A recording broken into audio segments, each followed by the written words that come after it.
사람이 어떤 이제 행동을 할 때를 보면은 잘 살펴보면은 단순히 어떤 상황에 반응해 가지고 행동을 하기보다는 그 행동을 이끌어내는 어떤 이제 생각 체계가 그 사람에게 있는 것을 우리가 보게 됩니다. 그러니까 어떤 생각을 하고 있는 것이 있어서 그것에 따라서 이제 행동이 나오게 되는 거죠. 이러한 그 생각 체계를 우리가 패러다임이라고 이야기하기도 하고, 조금 더 쉬운 말로는 가치관이라고도 이야기를 합니다. 그러니까 각자가 가지고 있는 가치관에 따라서 똑같은 상황을 보더라도 누구는 옳게 여기고 누구는 나쁘게 여길 수도 있고, 그것을 우선적으로 여길 수도 있고 나중으로 여길 수도 있고, 그러니까 각자가 가지고 있는 그 가치관과 생각을 반영해서 우리의 이제 행동이 나오게 된다라는 거죠. 그런 측면에서 그리스도인들은 사실 세상에서 매우 이질적인 존재입니다. 보편적으로는 세상의 가치관이 이 시대를 흐르고 있죠.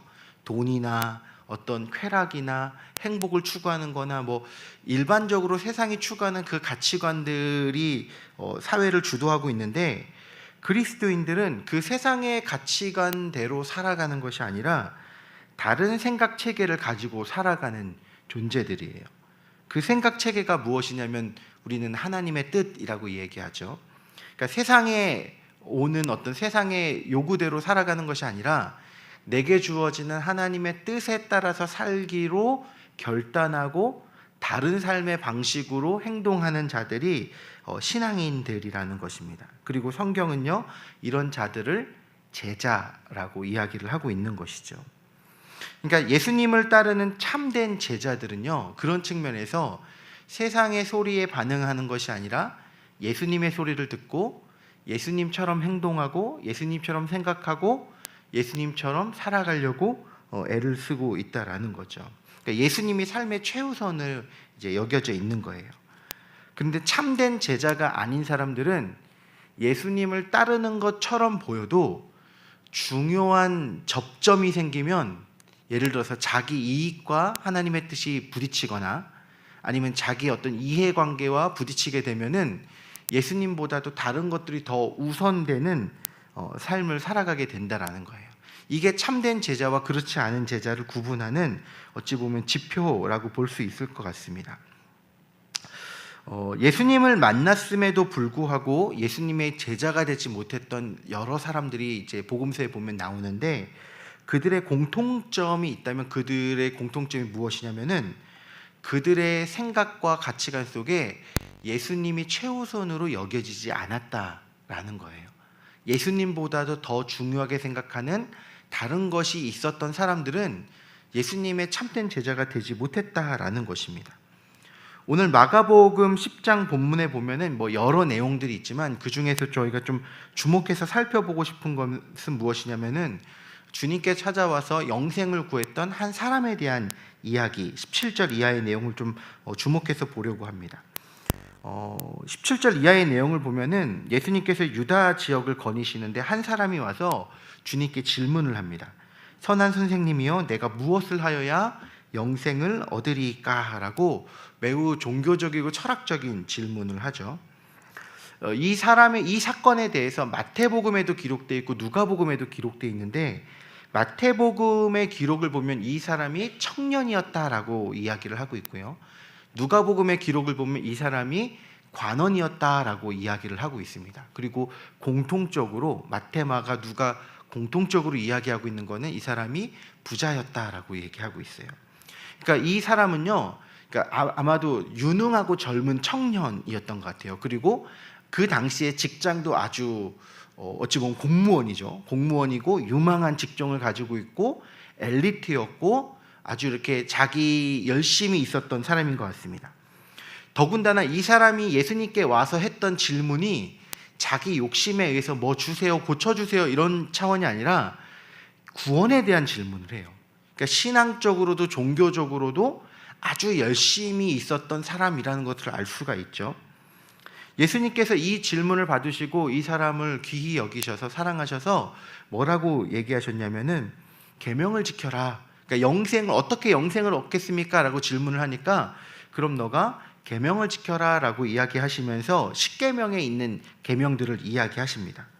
근데 이 대답을 들은 이 청년이 예수님께 뭐라고 얘기하냐면 이 계명들은 제가 어려서부터 다 지켰습니다라고 말할 정도로 얘기를 해요. 여러분, 우리가 솔직히 율법이나 무엇에 대해서 잘 지켰어라고 얘기하면은 못 지킨 게 더 많이 생각날 텐데 이 부자 청년은요, 제가 그것은 어려서부터 잘 지켰습니다라고 본인이 자랑스럽게 이야기할 만큼 삶도 아주 바른 청년이었던 것 같고요. 종교적인 관심도 있고 그리고 열심히 공부하고 유능했고 어쨌든 유망했던 그런 사람이었다라는 것이죠. 그런데 결론적으로 이 청년은 예수님의 제자가 되지 못했습니다. 그 이유가 무엇이었습니까?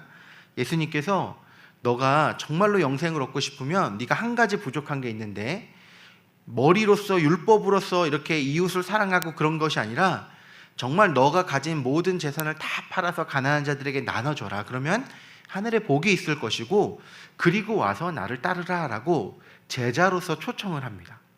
근데 이 말을 들은 이 청년은 어떻게 합니까? 근심을 가지고 걱정을 가지고 주님을 떠나게 되죠. 그 이유가 무엇입니까? 그가 재물이 많았기 때문에 라고 성경은 이야기하고 있습니다. 예수님을 찾아와서 예수님에 대한 어떤 열심도 있었지만 예수님보다 더 우선되게 여겼던 가치가 그에게 있었던 거예요. 그게 무엇입니까? 돈이었던 거죠. 그가 가지고 있었던 재산과 돈과 그것이 예수님보다 더 귀중했기 때문에 그는 매우 유능하고 훌륭한 청년이었음에도 불구하고 예수님의 제자가 되지 못했다라는 것입니다. 근데 이와 대비해서 지금 예수님을 따르고 있는 제자들과 비교해 보면은 베드로나 안드레나 그 예수님의 제자들은 이 청년과 비교해서 사실은 부족함이 많은 사람들이에요. 지식적으로 탁월하지도 않고요. 재산이 많았던 것도 아니고요. 이 제자들의 성품이나 행동도 보면은 여러 가지 돌발적이고 연약함도 많이 드러나는 부족함이 많은 사람들이었습니다. 그런데 이들이 예수님의 제자가 된 결정적인 이유는 무엇입니까? 예수님께서 그 제자들을 불렀을 때 그 제자들은 자기의 모든 것을 버려두고 예수님을 쫓는 결단을 했다라는 거예요. 자기의 모든 것보다도 예수님이 내 마음에 더 중요하다라고 생각했고 그것을 순종으로 실천했던 자들이 예수님의 제자들이었다라는 것입니다. 이것이 어찌 보면 참된 제자와 그렇지 않은 제자를 구분하는 시금석이라는 거죠. 정말로 예수 그리스도가 내게 가장 귀하고 가장 소중한 가치로 남아 있는가? 하나님은 우리에게 그걸 물으신 거예요. 만약 오늘날 하나님께서 우리에게 오셔서 너가 가진 모든 것들 다 내려놓고 다 재산도 팔고 나를 따라라, 내가 너를 제자로 부른다라고 한다면 여러분들은 어떤 선택을 하시겠습니까? 정말로 제자들처럼 모든 것을 버려두고 예수님을 쫓으시겠습니까? 아니면 이 부자 청년처럼 근심하며 돌아가시겠습니까? 내 마음속에 정말로 예수 그리스도가 가장 중요한 가치로 있는지를 우리가 살펴봐야 되는 것이죠. 그런데 사실 예수님보다도 더 우선되게 여겨지는 수많은 세상의 가치들이 우리를 유혹합니다. 대표적인 게 돈이죠. 돈은 우리에게 힘을 주고 뭔가를 할 수 있게 해주는 영향력이 있는 것이기 때문에 눈에 보이지 않는 예수님보다, 하나님보다 눈에 보이는 돈이 더 중요하게 여겨질 때가 있어요. 어떤 경우에는 예수님보다 자녀가 나에게 더 소중한 가치일 수 있고 남편이 더 소중한 가치일 수 있고 내가 하는 일이나 무언가가 예수님보다 더 소중해서 둘 중에서 무언가 하나를 택해야 된다면 예수님을 포기하는 그런 마음이 우리에게 찾아올 수가 있습니다. 그런데 그때 우리가 돌아봐야 되는 거예요. 내가 정말 내 삶 속에서 예수님을 정말 나의 가장 소중한 분으로 고백하고 있는가? 이것들을 질문해 봐야 되는 것이죠. 예수님을 따르는 제자의 삶이라는 것은 그래서 이 질문해야 되는 것입니다. 예수님이 나에게 가장 소중한가? 그분이 나를 위해서 죽으시고 나의 죄를 대속해 주시고 나를 구원해 주신 그런 분이시다라고 정말로 그분을 제대로 알게 된다면 우리는 그 예수님을 따르는 것에 우리의 모든 것들을 드릴 수 있는 것이죠. 그리고 예수님을 따르는 삶이라는 것은요, 예수님을 내 삶 속에서 가장 중요하게 생각한다라는 것은요, 그분의 가치관과 삶을 오늘날의 삶 속에서도 실천해가는 삶을 이야기합니다.